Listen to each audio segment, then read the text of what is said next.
Okay, welcome to Python tutorial, and in this module we are going to be talking about numbers in Python. Let's just go ahead and dive right in. So last module we talked about data types, and this module we're just going to dive in on Python on number. So we're just going to create a folder and call it numbers.py, and that's really nice. So right from here I'm just going to add my shebang line. Okay, if you're actually using Linux, you don't want to be typing Python then followed by the name. Shebang line is very important. So and there is another workaround for this. I think if I actually want to exclude that, I'm going to show you in a bit. Let's just work our numbers. Okay, so numbers in Python are actually very easy to deal with, so we can perform some arithmetic operators on it. So we can do some kind of numeric mechanism on a number. Let's say, for example, we have num a, so I'm just going to name it a variable. It's equals to 10, and we have b variable equal to 20. We can actually go ahead and keep the results, or let me say the equal to of them in variable c by saying c equal to a plus b. Then right here we can just say print c, and that is actually easy to go ahead and play with number in Python. Sorry, so I'm just going to do Python 3, then followed by numbers, I think so, .py. So putting these together in doing the sum of a and b, we are actually getting c, obviously. Okay, so another way to interpret this code is to actually change the mode of this into of this code, so this code rather, into executable file using some kind of a bash scripting. So let me just say ls-la actually lists everything that is inside this directory that I am. So present working directory actually prints the directory I am on the terminal. This actually works too on window. If you're on window, you probably use dir. So dir actually works, or dir slash a, I guess. So it's not going to work in my own case. So in my own case, ls actually works fine, or ls-la lists everything. So looking at these numbers.py, so now I want to make it executable. You might not just know this, just let me fly. It's actually just made for only Linux users and numbers like that. So that's all. So next time I want to run numbers, you can see number has actually changed. We're just going to do splash numbers.py. So now it's running without adding the Python into it. So that is the usefulness of this interpreter right here. So let's just continue with numbers. So it is very easy to print out the result of a and b. Just put the sum of a and b into c. So let's just look at d. Let's say d equal to, definitely want to say a. So if we want to multiply, we use the asterisk b.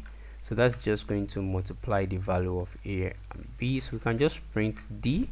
So the multiplication value of a and b is going to be in d now. So and that's give us 200. So let's just go like Python 3 numbers.py. So get the idea. It's still the same thing as this, and the same the idea. But this is actually 200.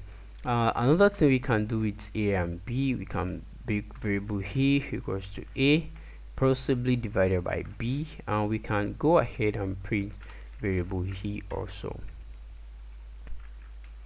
Right, so this is actually 0.5.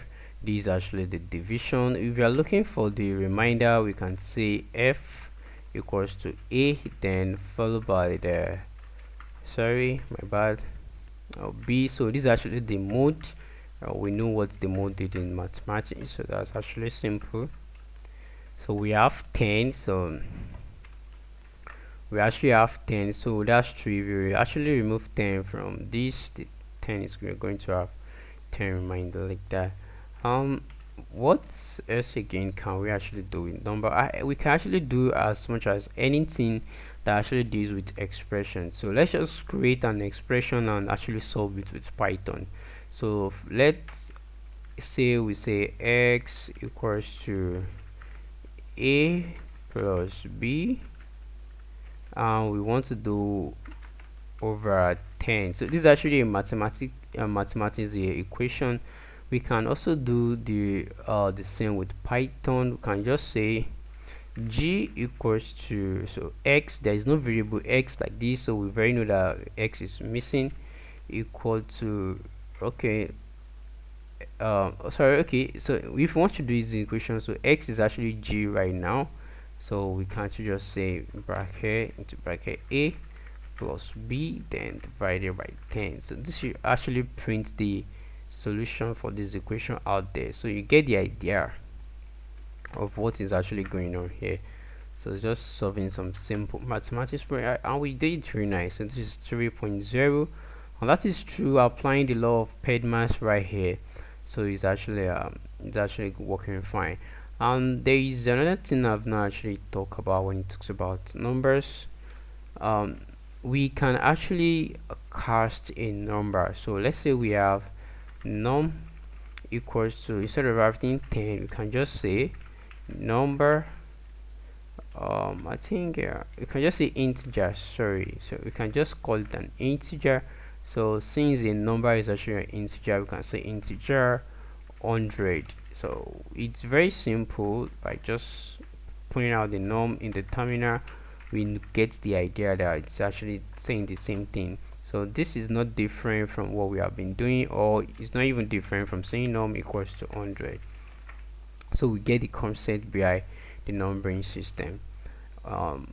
Okay, so that is it in Python. Okay, there is another thing I need to introduce before we actually bring the numbering into conclusion, and that is our emoji. So you might not actually understand this for now, so I'm just going to import random. So I'm just going to say, okay, my random equal to definitely random dot random dot rand range. Okay, and you can see this is where I recommend Visual Studio Code. Immediately I actually do this, you can see a lot of suggestions right here. So rand range like that. So I want to generate a random number from 1 to 10. So that's actually what this code is doing, and I can print that, say my random. Okay, so let's just run this in a code, see what is happening. So any time I run this code, is generating a random number 5 2 3. Actually what it's doing is just generating a random number, and that is how things works when it comes to numbering in Python. Another thing I've not actually show you, as we have this num, I can actually say num plus or equal to, so 10. So you definitely know the number of num now, it's going to be 110. So if I try to print the num, you see num is now 110. So what this syntax actually does is the same thing as saying num equals to num plus 10. So you get the idea of what is going on here. So it's the same thing like that. So if I actually want to do this now, minus or equals to 10, so that's just going to minus 10 from 100, and we should know that's going to give us 90 straight up. So another thing is I can just use the division there also.